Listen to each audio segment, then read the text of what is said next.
Welcome to the Virtual Training Company course, Unix System Administration Essentials. Hello, I'm Bobby Rogers, and I'm going to be your guide throughout this course. What we're going to give you is a fundamental understanding of Unix system administration. Now, our focus during this course is going to be primarily hands-on demonstrations. We're probably going to try to avoid the fluff you see in other courses. In other words, we're not going to talk much about the history of Unix, how to install it, the background of different Unix commands, and so forth. We're not really going to cover that much. What we want to focus on, again, is hands-on with particular tools, utilities, tasks, functions, and so forth. How to do things in Unix. Essentials means basically, for our purposes, no highly complex material. We're not going to cover scripting, and we're not going to get into advanced security configurations, for example. This is the you got to know this stuff to be a Unix admin type of essentials course. Our target audience for this course is a new administrator or an administrator who may have some experience in other operating systems such as Windows or Linux or so forth. These administrators may need a solid background in the fundamentals of Unix administration in particular.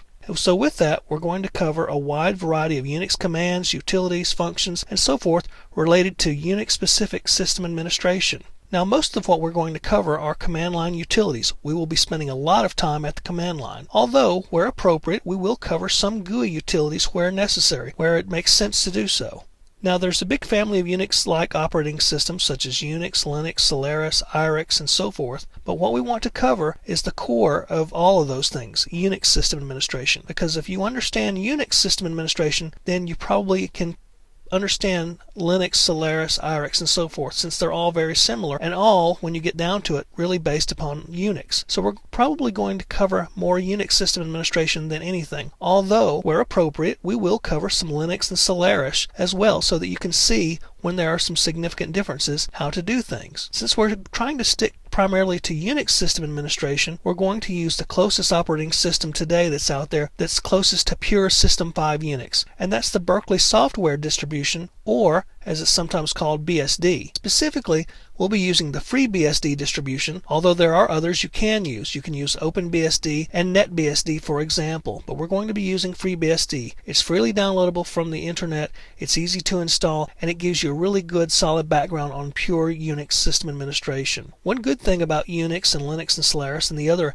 Nix family of operating systems means that there's more than one way to perform tasks. So likely we're going to cover ways of doing things that you've done before if you've administered another Linux or Solaris system. However, we may cover things that you may not have seen before, and that's okay. That's one of the beautiful things about Unix and Linux in general, is that there are more than one way to do things. So you'll learn some new ways about how to do things you may have been doing in the past, and it'll serve to reinforce knowledge that you already have as well. So having said that, sit back and enjoy the course. Next, we're going to cover a brief overview of the different topics we're going to talk about during this course.